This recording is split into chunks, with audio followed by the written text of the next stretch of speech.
Ce dont c'est merveilleux, comment le vivre sans le répandre à ceux que tu veux suivre sur le chemin où il s'égare. Moi de la vie et de l'espoir. Si grand miracle, un don si précieux, ta mort à la Pâque nous ouvre les yeux. Ton salut remplace ma condamnation, mon péché s'efface par ta rédemption. Loué sois-tu, Dieu Tout-Puissant. Loué sois-tu, loué sois-tu, Dieu Tout-Puissant. Loué sois-tu.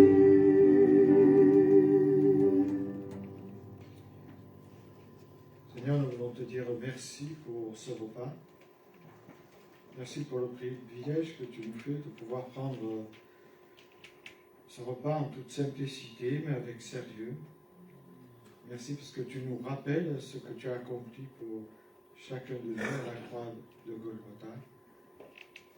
Et nous ne serons jamais assez reconnaissants pour toi et envers toi. Nous voulons te dire vraiment merci pour ce privilège d'être tes enfants. Que ce repas soit une bénédiction pour nous tout au long de la semaine, qui nous enrichisse dans ta connaissance, et que cette connaissance nous pousse à l'obéissance. Au nom de Jésus-Christ. Amen.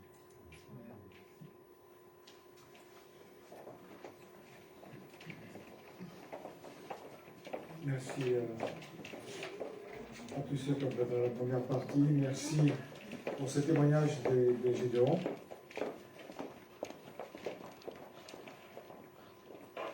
On est toujours heureux d'entendre et de voir que la parole, comme l'a dit notre frère, elle ne vient pas à Dieu sans avoir accompli ce pourquoi elle a été semée.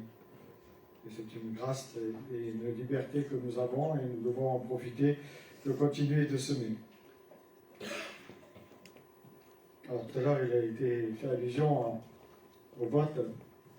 Je ne sais pas si vous connaissez Christine Kelly. Ça vous dit rien? C'est une personne charmante qui est d'origine de la Guadeloupe. Une personne qui est connue et reconnue dans le milieu journalistique. Mais une personne très posée, très calme. J'aime bien ces débats parce qu'avec elle, c'est calme, on peut parler l'un après l'autre. Comme j'ai des difficultés quand plusieurs personnes parlent à la fois, au moins là, je peux entendre. Un jour, on sait qu'elle a demandé d'animer l'émission face à CNews, et justement avec un des candidats. Et ça a été pour elle une longue réflexion. Mais une longue réflexion, pas seulement intellectuelle, mais une réflexion dans la prière. Et dès qu'elle a donné son accord, et ça n'a pas été simple pour elle, hein, je le crois encore, et 99% de ses amis l'ont lâché. Alors je ne sais pas qui étaient ses amis, mais je mets amis entre guillemets parce que je ne comprends pas qu'on puisse tourner le dos à quelqu'un. Ils l'ont lâché comme une malpropre. Elle est devenue une des femmes les plus critiquées de France. Elle a été menacée de mort. On lui a dit qu'on la décapiterait aussi. Et malgré tout, elle a continué. Bien sûr, aujourd'hui, elle est obligée d'avoir des gardes du corps et c'est pas simple pour elle. Mais je vous invite à écouter son témoignage qu'elle a rendu de foi, qui est un témoignage intéressant.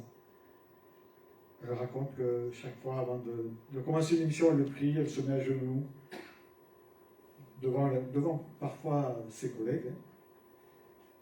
Mais moi, ce qui m'a surpris, Et ce que j'ai retenu, c'est que tous ses amis, qui quelque part l'adulaient et l'aimaient, l'ont lâché dans ces moments difficiles.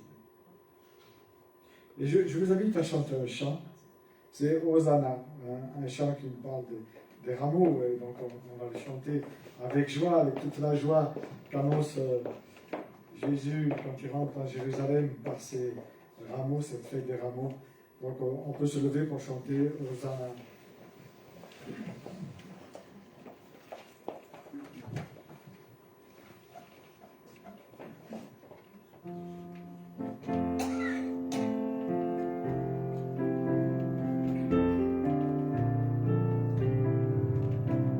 Hosanna, Hosanna, Hosanna au plus haut des cieux. Hosanna, Hosanna, Hosanna au plus haut des cieux. Nous célébrons ton nom, ta guerre reconnaissant. Tu es le Seigneur glorieux. Hosanna au plus haut des cieux. Gloire, gloire, gloire à Jésus notre roi. Gloire, gloire, gloire à Jésus notre roi. Nous célébrons ton nom, ta cœur reconnaissant. Tu es le Seigneur glorieux, oh gloire à Jésus notre roi.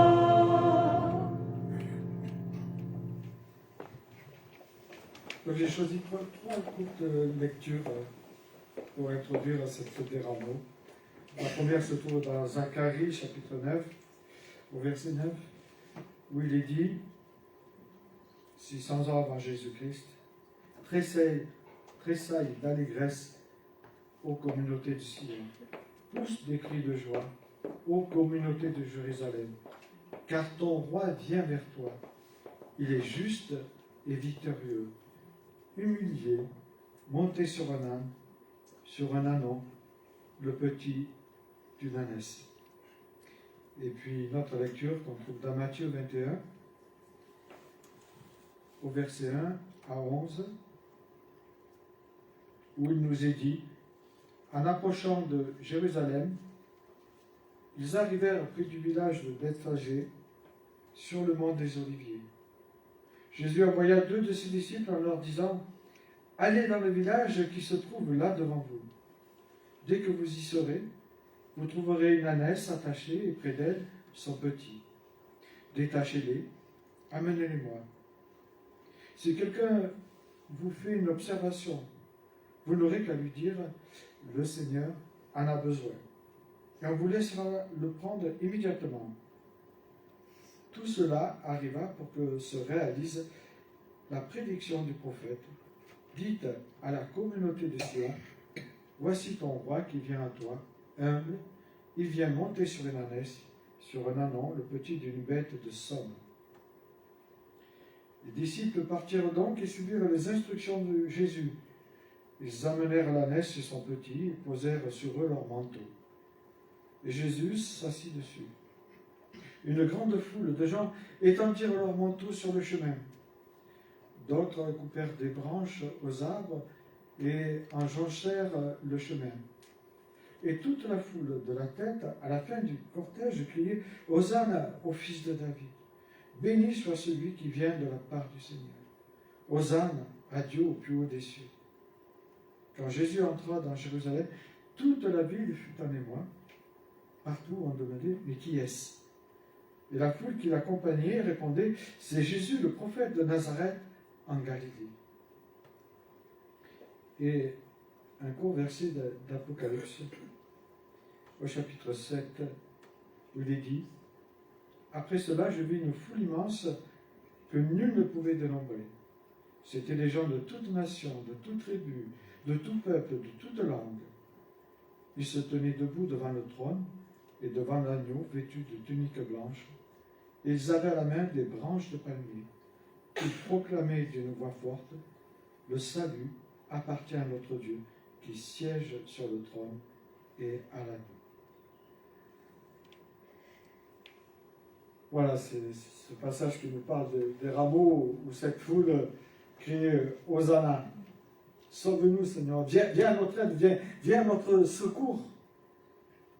C'est cela que ça signifie. Mais quand on lit les 4 évangiles ensemble, c'est ce que j'ai fait, on voit que les 4 évangélistes nous apprennent beaucoup de choses sur le déroulement de cette journée exceptionnelle. Cette journée que nous appelons le dimanche des rameaux. Ce fameux dimanche qui ouvre l'entrée de la semaine dite sainte des chrétiens de tout horizon. Semaine de la Passion aussi. Matthieu, lui, a choisi de nous préciser que la prophétie de Zacharie se réalise. Il incite sur ses propres lecteurs, qui sont, on le sait, en grande partie des Juifs. Et quand vous lisez Marc et Luc, eux, on voit qu'ils écrivent bien pour des païens. C'est pour cette raison qu'ils ont moins le souci de démontrer aux Juifs l'accomplissement littéral des prophéties. Mais tous les deux, c'est assez bizarre, et ils s'arrêtent davantage sur l'histoire des disciples cherchant cet anon et cette ânesse. Mais après, ils nous donnent des précisions. Vous savez, tout a un sens dans l'écriture. Et ils nous donnent justement, ils mettent en scène en nous disant, en nous faisant comprendre que l'annonce est le symbole de la paix. Le Christ est notre paix. La tranquillité aussi. En fait, ils veulent nous présenter un roi pacifique. Et c'est ce qu'ils veulent démontrer. Jésus est venu pacifiquement. Autre chose, vous remarquerez à la lecture de ces évangiles que Jésus, quand on lit les textes des évangiles, quel que soit l'endroit où il était, se déplaçait à pied. Et là, cette fois, il désire nous le montrer sur un anneau. Parce que c'est le signe de la royauté pour eux. Ça signifie beaucoup de choses. Jésus, ce roi attendu. Et puis lui, qui est beaucoup plus terre à terre, puisqu'il est médecin, lui, il fait disparaître les pharisiens de la scène, mais il rajoute que quelques pharisiens, discrètement en tout cas, je suppose, font des reproches à Jésus sur la foule qui le glorifie haut et fort. Vous voyez, on a une photographie différente des uns comme des autres. Et puis il y a Jean. Jean met en lumière cette foule, il dit une foule immense qui suivait Jésus, constituée de pèlerins venus de différentes contrées, venus à cette fête acclamant Jésus par ce psaume messianique qu'on chantait régulièrement, le psaume 118, verset 25. Et un peu plus loin, on voit qu'il y a ce bémol, là, ce petit bémol, car il nous dit, la foule avait appris que Jésus avait redonné la vie à Lazare. Et on comprend que c'est mis en ébullition toute cette foule, c'est Jésus, celui qui guérit les malades, c'est Jésus qui rend la vie aux morts. Alors cette foule est en ébullition. Elle attend beaucoup, comme nous-mêmes, nous pouvons attendre beaucoup de Jésus dans notre vie. On peut se poser la question, n'y avait-il pas un intérêt derrière cette suivance? Et on parle de disciples de Jésus qui suivent, pas seulement les 12, mais tout. Il est question des disciples de Jésus qui sont à sa suivance. Et ces 4 photographies de la fête des rameaux, que nous appelons, nous aident à mieux comprendre la situation, mais aussi dans l'état dans lequel étaient les disciples, ceux qui avaient fréquenté Jésus pendant plus de 3 ans.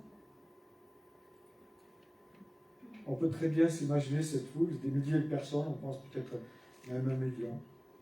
acclamant Jésus de tout leur être. On peut s'imaginer le vacarme que ça devait faire. Ce jour-là, c'est vrai, Jésus nous est présenté dans une entrée triomphale. Le peuple l'acclame. Hosanna, béni soit celui qui vient au nom du Seigneur. Certains, nous y dit, mettent leurs vêtements par terre, sur le chemin. D'autres agitent des branches de palmier, qui signifient la victoire. Et ils essayent de faire passer des messages là. Ces branches de palmier représentaient pour les Juifs l'emblème de la force, de la victoire, de la beauté, mais aussi du salut venant du Messie tant attendu. Mais quel salut il s'agit-il pour eux? Les 4 évangélistes nous présentent cette foule euphorique, poussant des cris et hosanna. En tout cas, c'est la fête quand Jésus rentre à Jérusalem. Car Jésus apporte l'espérance à ce peuple qui est sous l'occupation romaine. Hosanna, sauve-nous, sauve-nous. Mais parfois, il peut y avoir des malentendus dans ce que nous disons, dans ce que nous entendons. Les cris de la multitude, ainsi que les termes, Matthieu dit, ils ont dit fils de David. Ça signifie bien, c'est le roi qui arrive. Jean dira, ils ont dit carrément roi d'Israël. Cela ne laisse aucun doute sur le sens de cette manifestation. C'était bien le Messie que le peuple attendait, saluait.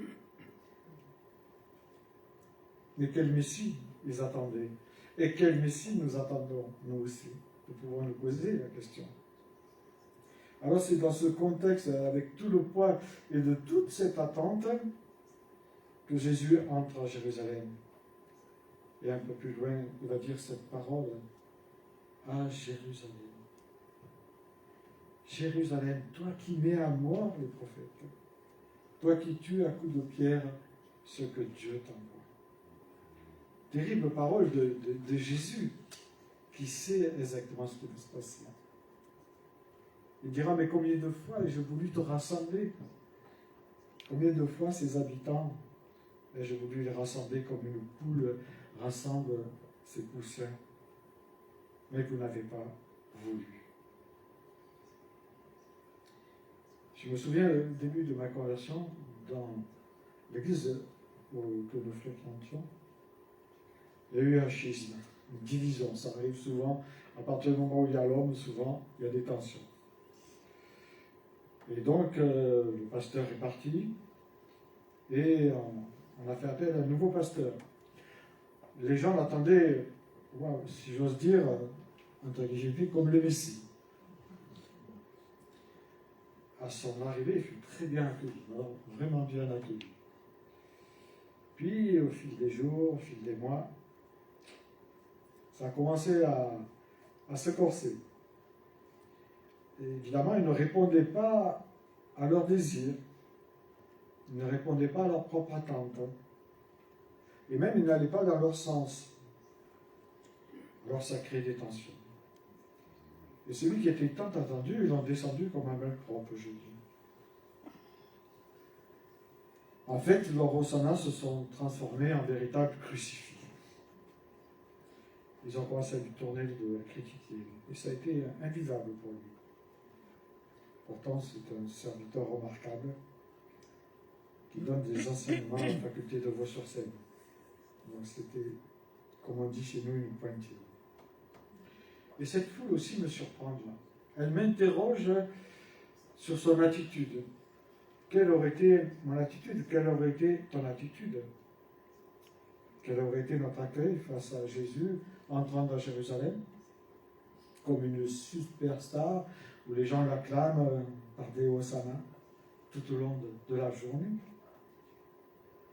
Jésus a été acclamé, Jésus a été adulé, on pourrait dire, par une foule en délire, exultante, débordante de joie, même d'allégresse, on pourrait dire. C'est des véritables cris de triomphe que les gens ont fait monter. Puis, quelques jours plus tard, il n'a pas fallu beaucoup, il n'a pas fallu des semaines, des mois, hein. Il n'a fallu que quelques jours. Alors que Jésus est arrêté, il est arrêté avec la complicité d'un de ses disciples, Judas. Et alors que Ponce Pilate offre la possibilité de le libérer, la foule qui est là, je pense beaucoup qui avaient crié Hosanna, ont crié pendez-le au bois, crucifie-le, crucifie. Comment ont-ils pu passer en si peu de temps, comme on dit dans le dit du coq à l'âne? Pourquoi un tel renversement? Et moi je crois que parce que tout simplement Jésus n'a pas voulu répondre à leur propre attente, à leur propre désir. Eux, ils voyaient en Jésus un guerrier, un libérateur, un Samson. Mais ce n'était pas cela. Vous savez, parfois, nous aussi, on peut être cruels. Quand ceux que l'on côtoie ou ceux que l'on aime, ou ceux qui nous sont proches, ne répondent pas à nos attentes, on peut devenir cruel.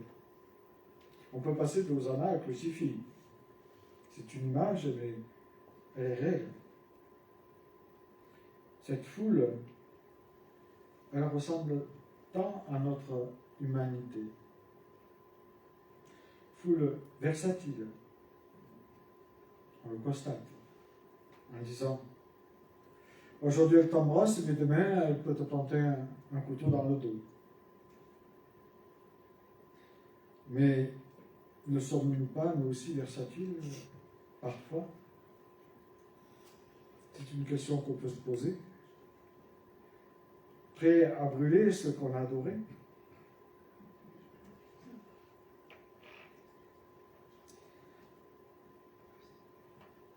Cette foule peut nous ressembler. On aurait pu être parmi eux, criant de Hosanna, et puis ensuite criant crucifix. Et quelque part, de toute façon, on a participé à la crucifixion, puisqu'on a bénéficié. On qualifie de versatile une personne qui change facilement d'opinion, qui se montre instable dans ses avis, qui est indécise en fait. Une personne qui retourne sa veste suivant la situation. Personne versatile est incertaine.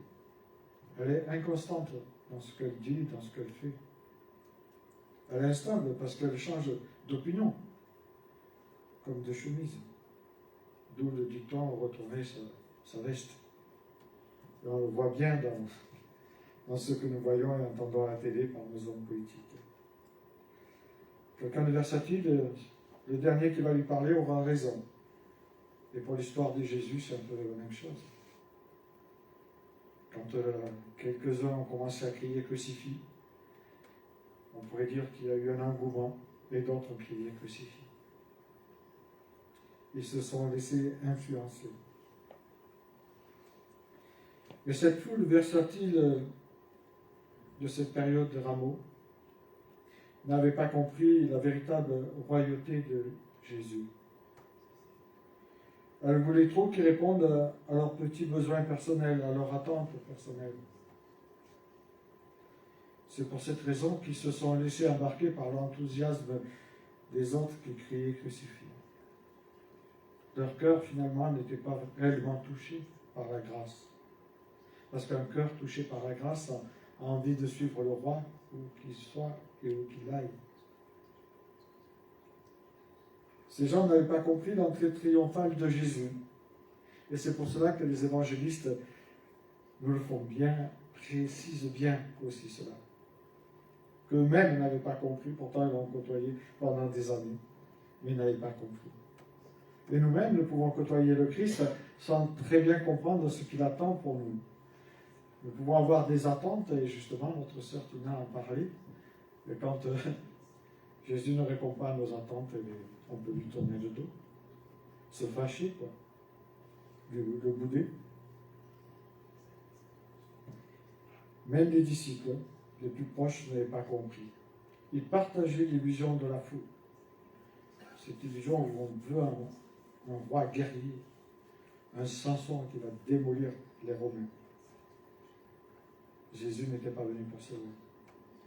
Jésus ne cherchait qu'une chose, faire la volonté de son Père. C'est-à-dire sauver l'humanité du péché et de la mort éternelle, autrement dit de l'enfer, comme dit la Bible.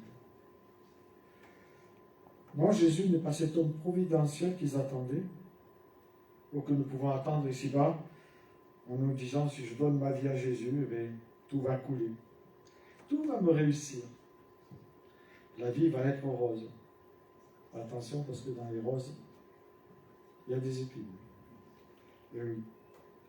Non, la vie avec Jésus n'est pas facile, mais il est toujours avec nous. Il chemine avec nous. Il nous porte quand nous sommes lasses.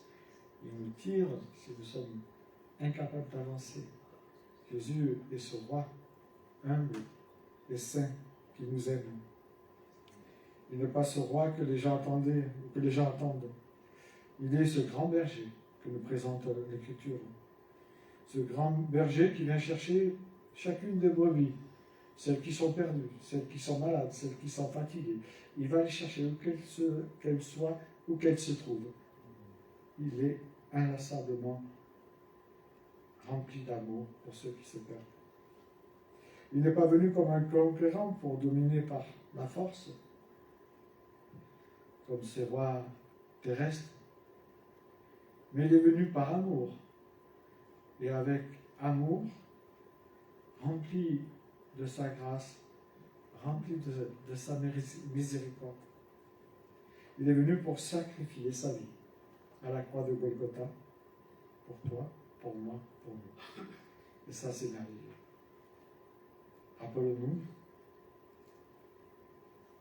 que si les disciples ont été versatiles, nous pouvons nous aussi un jour être versatiles face à Jésus, parce qu'il ne répondrait pas à une attente ou à des attentes que nous voulons.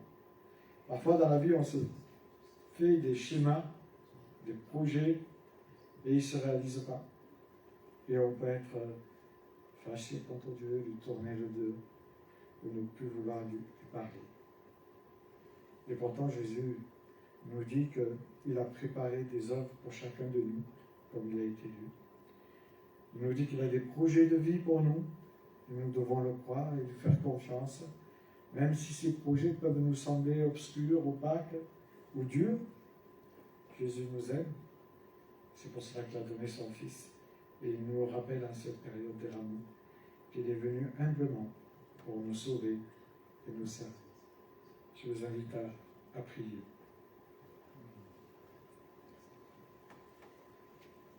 Seigneur, merci. Merci parce que tu es venu parmi nous, tu as osé t'abaisser, toi le Seigneur des Seigneurs, tu es devenu serviteur. Seigneur, souvent nous avons du mal à comprendre ce geste immense que tu as fait pour nous qui ne mériterons rien, mais pourtant tu as osé le faire. Toi seul es descendu de ton trône pour donner la vie pour des hommes et des femmes qui tournaient le dos à celui qu'ils avaient créé. Et pourtant, malgré ce manque d'amour que nous avions envers toi, tu t'es approché de nous, tu nous as tendu la main. Et parfois, cette main tendue, nous ne l'avons pas vue. Comme il a été dit dans le témoignage, il a fallu des années pour que cette personne comprenne qui tu étais et ce que tu avais fait pour elle. Donne-nous, Seigneur, que nous comprenions le sens de ta royauté, le sens de ta venue prochaine, et que nous sachions te servir avec reconnaissance comme il se doit. Au nom de Jésus-Christ. Amen. Je vous invite à reprendre un